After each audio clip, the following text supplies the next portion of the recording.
আজ আমরা জানব একটি মহামূল্যবান মাস মুহররম সম্পর্কে। এই মাসের গুরুত্ব ও ফজিলত কোরআন এবং সহিহ হাদিসে সুস্পষ্টভাবে বর্ণিত। এখন ধাপে ধাপে জানব মুহররম মাসের মর্যাদা, আশুরার তাৎপর্য, সুন্নাহসম্মত করণীয় এবং বিদাতের বিভ্রান্তি। কোরআন থেকে সূরা আত-তাওবা আয়াত ৩৬। আল্লাহর কাছে মাসের সংখ্যা ১২টি, এদের মধ্যে ৪টি সম্মানিত। এই ৪টি সম্মানিত মাস হল যুলকায়েদা, যুলহিজ্জা, মুহররম, রজব। হারাম মাসে যুদ্ধ ও হিংসা নিষিদ্ধ, এটি এক প্রশান্তির সময়।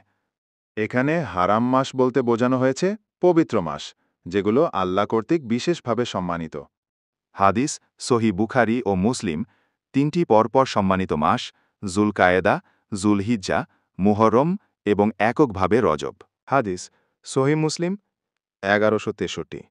রমাজানের পর আল্লাহর কাছে সবচেয়ে প্রিয় রোজা হল মুহররম মাসের রোজা। রাসূল সাল্লাল্লাহু আলাইহি ওয়াসাল্লাম মুহররমকে বলেছেন আল্লাহর মাস, তাই এই মাসে ইবাদত এও রোজা রাখা খুবই গুরুত্বপূর্ণ। হাদিস সহিহ বুখারী ও মুসলিম। রাসূল সাল্লাল্লাহু আলাইহি ওয়াসাল্লাম মদিনায় এসে দেখলেন ইহুদিরা ১০ মুহররম রোজা রাখে। তারা জানালো, এদিনে মূসা ও তার জাতিকে আল্লাহ মুক্তি দিয়েছেন। রাসূল সাল্লাল্লাহু আলাইহি ওয়াসাল্লাম বললেন, আমরা তোমাদের চেয়ে মূসার বেশি হকদার। তিনি নিজে রোজা রাখলেন এবং উম্মতকে উৎসাহিত করলেন। হাদিস সহিহ মুসলিম ১১৬২। আশুরার রোজা বিগত বছরের গোনা মাফ করে। আরেক হাদিসে রাসূলুল্লাহ মুহাম্মদ সাল্লাল্লাহু আলাইহি ওয়াসাল্লাম বলেছেন, আগামী বছর বেঁচে থাকলে ৯ তারিখেও রোজা রাখব।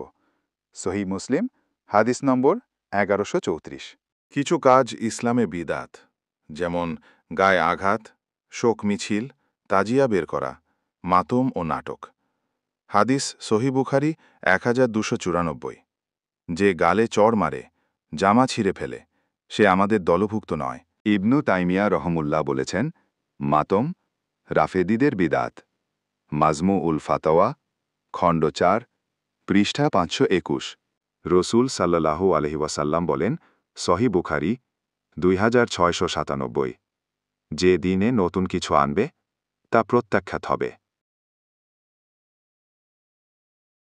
মুহররমে করণীয়গুলো হল ৯ ও ১০ মুহররম রোজা রাখা, ২ ইবাদতের মাধ্যমে গোনা মোচনের চেষ্টা, ৩ সাহাবী ও আহলে বাইতের প্রতি ভালোবাসা, ৪ বিদাত, নাটক, গানবাজনা থেকে বিরত থাকা। হাদিস সহিহ বুখারী ১৩০৩।